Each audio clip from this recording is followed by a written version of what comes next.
Today on What's Unsaid, why we need to fund feminists. Did you know that women's rights organisations, movements and institutions get less than 1%, just 0.34% of total global aid flows? And this is actually down from the 0.42% they received in 2020. Only around $1 billion was spent on women's rights organisations in 2022. To put that into context, aid donors spend 10 times more on their administrative costs. Despite driving systemic change and supporting their communities, a new report shows the extent to which young girls and women are overlooked and makes a plea to the humanitarian sector. Young girls, young feminists find themselves playing active roles in a time of crisis, but actually find themselves unable to benefit from support beyond the numbers. This is about people's lives. This is about changing systems. So, does the humanitarian system need to do far better for girls and young women everywhere, from Sudan, Ukraine, Palestine, and beyond? This is What's Unsaid, a bi-weekly podcast by the New Humanitarian, where we explore open secrets and uncomfortable conversations around the world's conflicts and disasters. My name is Obi Anyadike, staff editor at the New Humanitarian. On today's episode, why we need to fund feminists. With us today is Nana Darkoa Sekyiamah.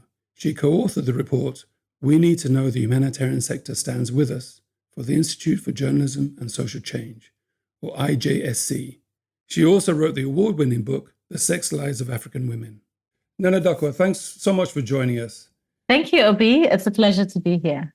Can you start by telling us how are women and young girls overlooked when it comes to funding? I almost don't know where to start from, right? Because it's a persistent issue. And if you're to ask me why it happens, I think it's to do with large structural issues, right? It's to do with creating systems that are often determined by men, right? That think of women as an add-on and are not involved right from the beginning. I mean, Afghanistan is a classic example, right? You know, the United States pulled out, Taliban took over. Taliban basically said women and girls cannot work, right? Humanitarian actors are active in the country, and they have, in general, actually stopped working with women and girls.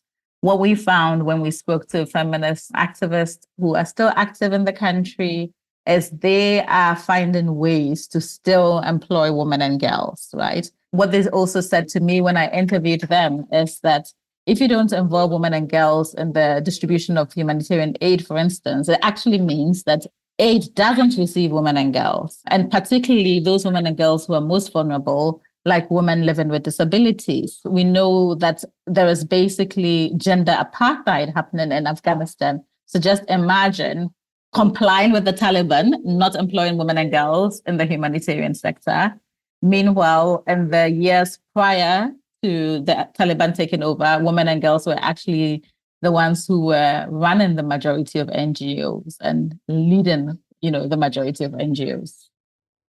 To underline the problem, let's zero in on some figures. Your report notes that the words girls or young women are rare in most records of humanitarian spending.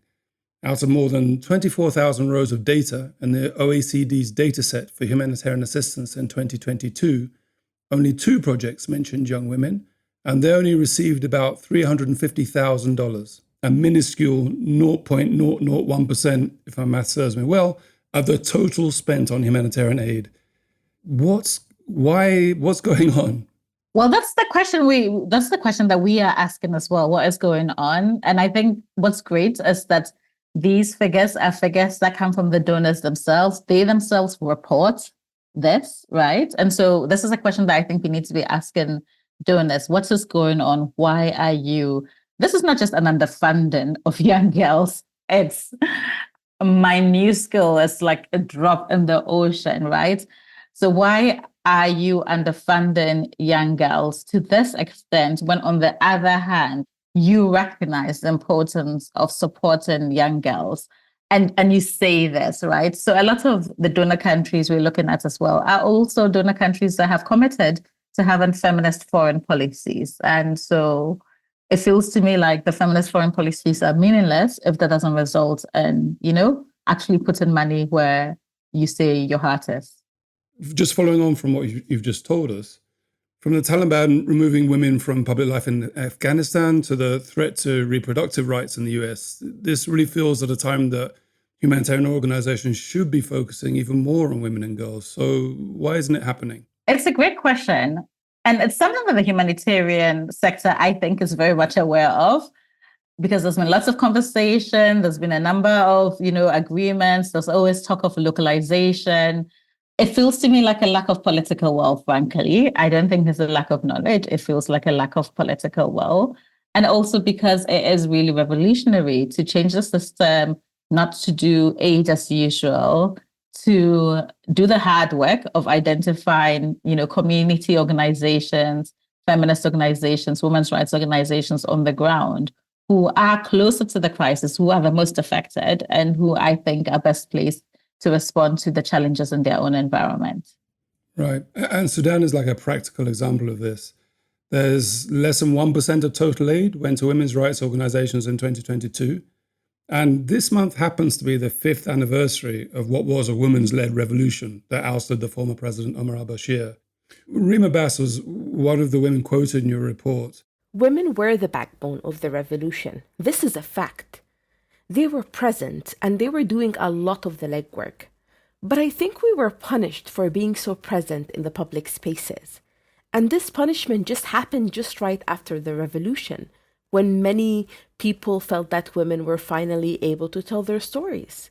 They felt very strong and empowered by being in the public spaces, and they were able to express themselves in different ways, even by dressing differently than they used to before. And this is why we were punished. So what's happened to the women's movement in the ensuing chaos of this past year?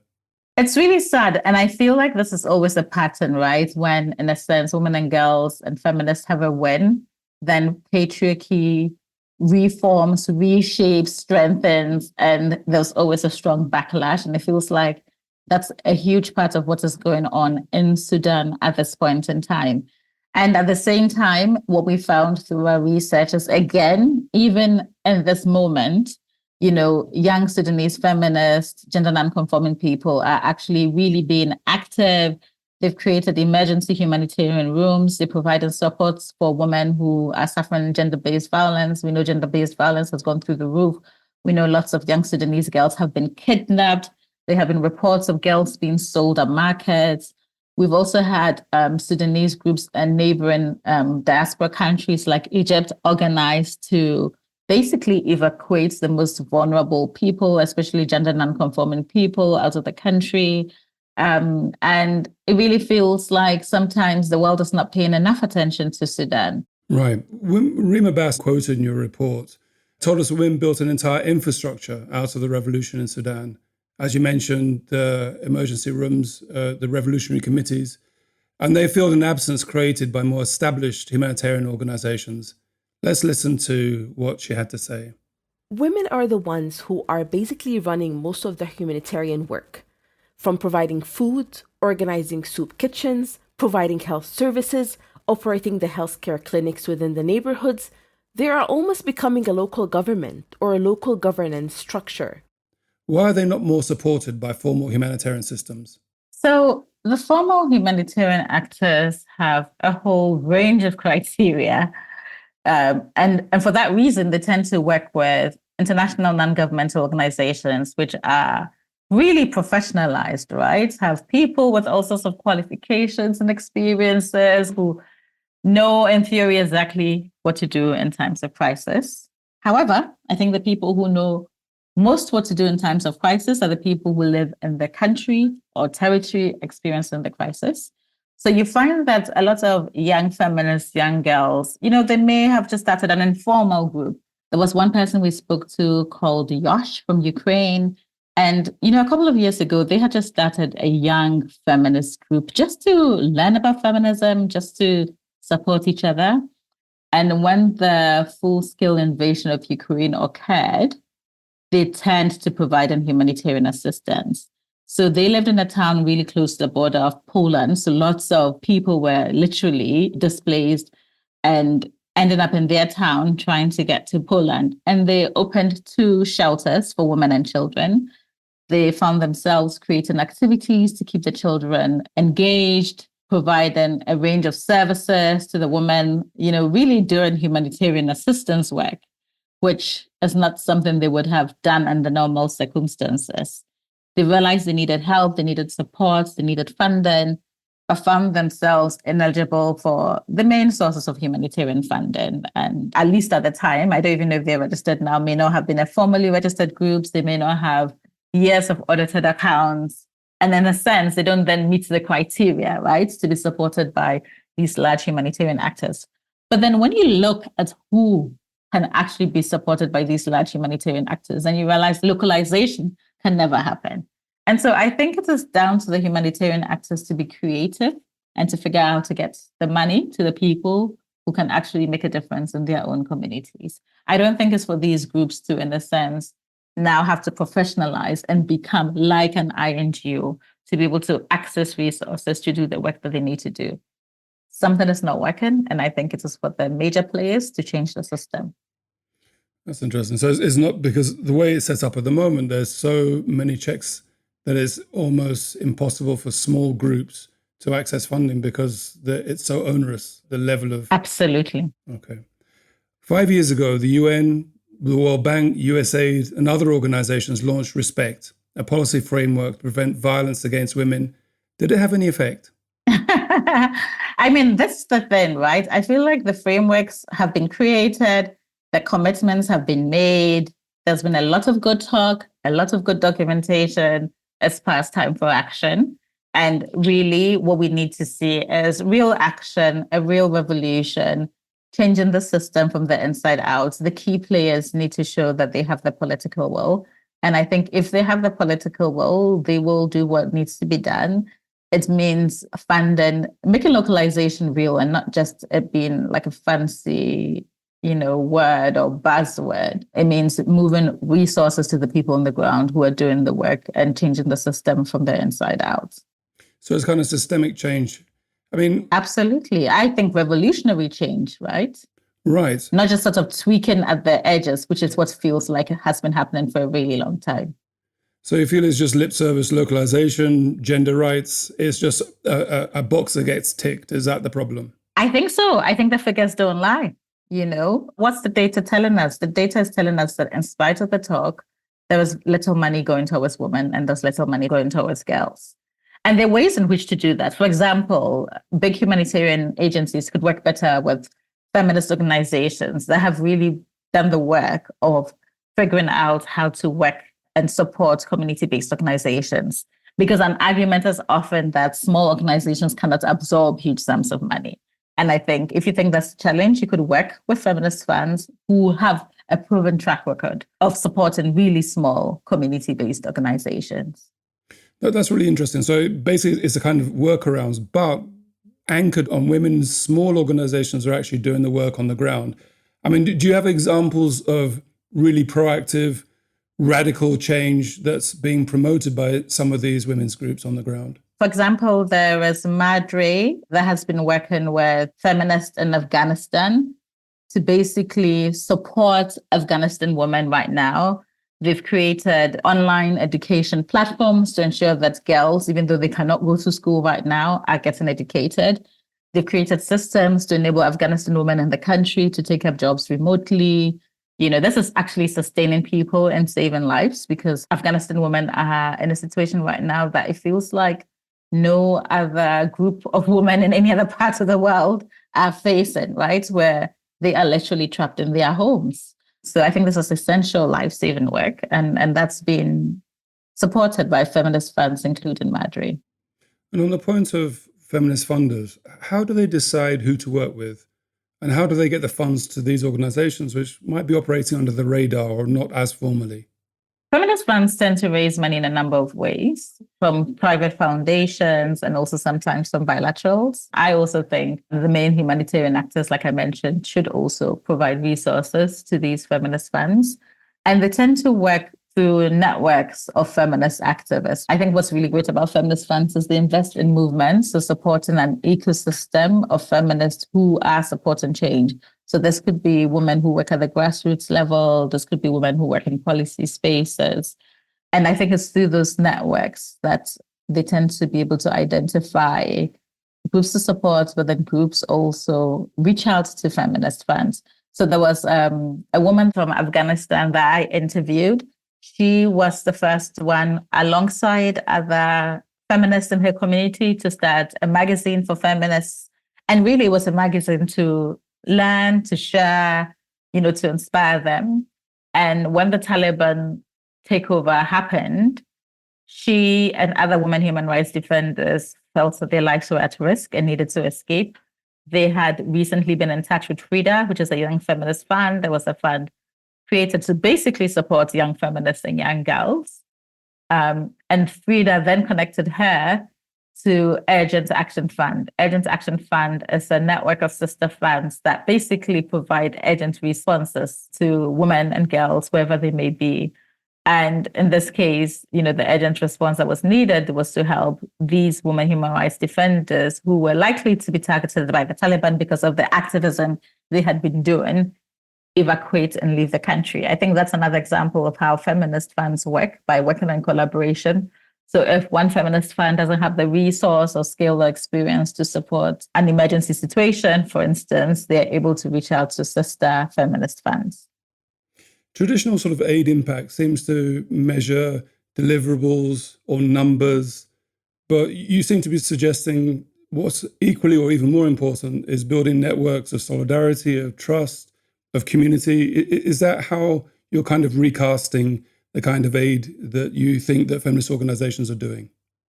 Absolutely. And I love how you framed it. I think that's super, super important. I think also, sadly, a time of crisis is also an opportunity to reshape society in a way that's more just and that's more fair.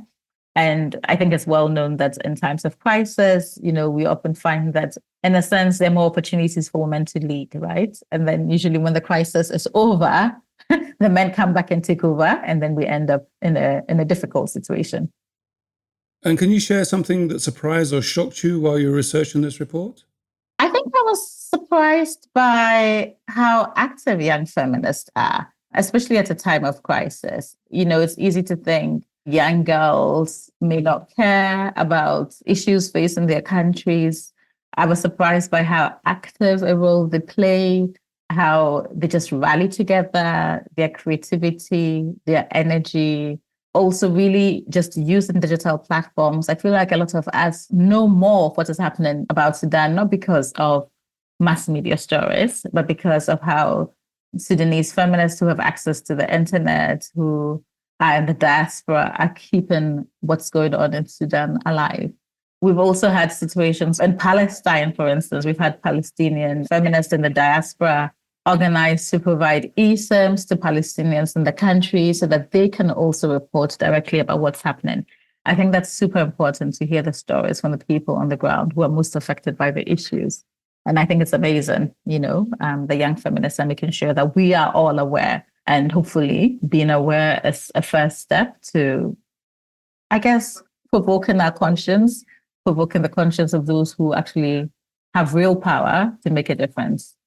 And if the humanitarian sector is serious about gender equality, what do you think it needs to do? I think it needs to change the system from inside out. It needs to make localization real. I think it needs to work with primarily women and girls on the ground from grassroots communities. If they find it's difficult to identify groups, they can collaborate with feminist funds to help them identify groups to support, and to do this in a meaningful way, where the community women and girls are equal players at a table and not, in a sense, recipients of tiny, tiny, tiny drops of funding, insignificant, frankly, drops of funding, which is the situation today. And if you got into an elevator with the money people and you made your pitch, why is it important to invest in women's organizations? Because there is evidence that actually investing in women's rights organizations and investing in feminist movements is the only real way to bring about concrete change. And that's just a fact. Whenever we've seen social change, it's been as a result of the work of movements. Change just doesn't happen. It comes through struggle. It comes through activism. And so it's important to support movements who are committed to creating a better world that benefits us all. So you used the word revolutionary a few times, which is how your work with the sex lives of African women could be. So what have you learned from that the humanitarian sector could use? I think the thing I have learned from my book and even the process of co-writing this report is it's really, really important to speak to women, to hear their experiences, to learn from the experiences, to believe them, to trust they have their solutions, and to hear what they say the solutions are. That's really just been part of my practice, whether it's in, how I created my book, The Sex Lives of African Women, or my approach to research. The podcast is called What's Unsaid, and we're looking at uncomfortable truths or conversations that might be held behind closed doors. So what do you think people are afraid to talk about when it comes to this issue? That change hasn't happened because the main players in the humanitarian actors are comfortable with the status quo. And it's not in their best interest for there to be meaningful change, because that means a loss of power for them. And revolution looks like what? Women and girls at the front. Nana Darkoa, thank you so much for being with us today. Thank you, Obi. It's been a pleasure. Nana Darkoa Sekyiamah is a Ghanaian writer and co-founder of the Institute for Journalism and Social Change, or IJSC. Please visit thenewhumanitarian.org for ongoing reporting on humanitarian issues in crisis zones around the world. And what are people afraid to talk about in today's crises? What needs to be discussed openly? Let us know. Send us an email, podcast@thenewhumanitarian.org, or subscribe to The New Humanitarian on your podcast app for more episodes of What's Unsaid, our new podcast about open secrets and uncomfortable truths, hosted by Ali Latifi and me, Obi Anyadike. This episode is produced and edited by Freddie Boswell, sound engineering by Mark Nieto, with original music by Whitney Patterson. Thanks for listening.